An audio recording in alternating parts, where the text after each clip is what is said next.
जी तो प्यारे दोस्तों, इस चैनल को लाइक और सब्सक्राइब कर लें ताकि नई वीडियो के नोटिफिकेशन आप तक पहुंचते रहें और इसी तरह आप कलाम मुक़द्दस को सीखते रहें और बरकत पाते रहें। खुदावंद आपके साथ हो। वीडियो शुरू करते हैं। और खुदा ने ये सब बातें फरमाई कि खुदावंद तेरा खुदा जो तुझे मुल्क मिस्र से और गुलामी के घर से निकाल लाया मैं हूँ। मेरे हुजूर तू गैर मबूदों को ना मानना, तू अपने लिए कोई तराशी हुई मूरत ना बनाना, ना किसी चीज़ की सूरत बनाना जो आसमान में या नीचे ज़मीन पर या ज़मीन के नीचे पानी में है। तो उनके आगे सजदा ना करना और ना उनकी इबादत करना, क्योंकि मैं खुदावंद तेरा खुदा गयूर खुदा हूँ। और जो मुझसे अदावत रखते हैं उनकी औलाद को तीसरी और चौथी पुश्त तक बाप दादा की बदकारी की सज़ा देता हूँ। और हज़ारों पर जो मुझसे मोहब्बत रखते हैं और मेरे हुक्मों को मानते हैं रहम करता हूँ। तुम खुदावंद अपने खुदा का नाम बेफ़ायदा ना लेना, क्योंकि जो उसका नाम बेफ़ायदा लेता है खुदावंद उसे बेगुनाह न ठहराएगा।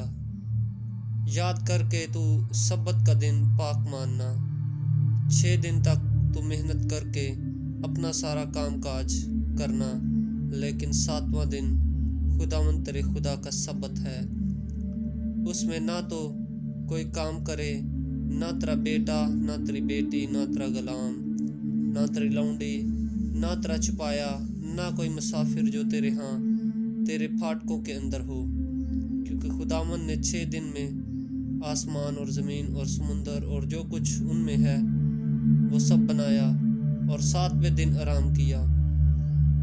इसलिए खुदावंद ने सब्बत के दिन को बरकत दी और उसे मुकद्दस ठहराया।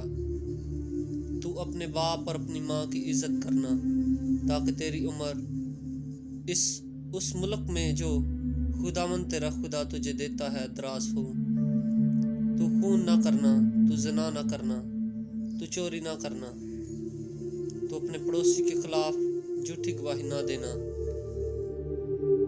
तू अपने पड़ोसी के घर का लालच ना करना, तू अपने पड़ोसी की बीवी का लालच ना करना, और ना उसके गुलाम और उसकी लौंडी और उसके बैल और उसके गधे, और ना अपने पड़ोसी की किसी और चीज़ का लालच करना।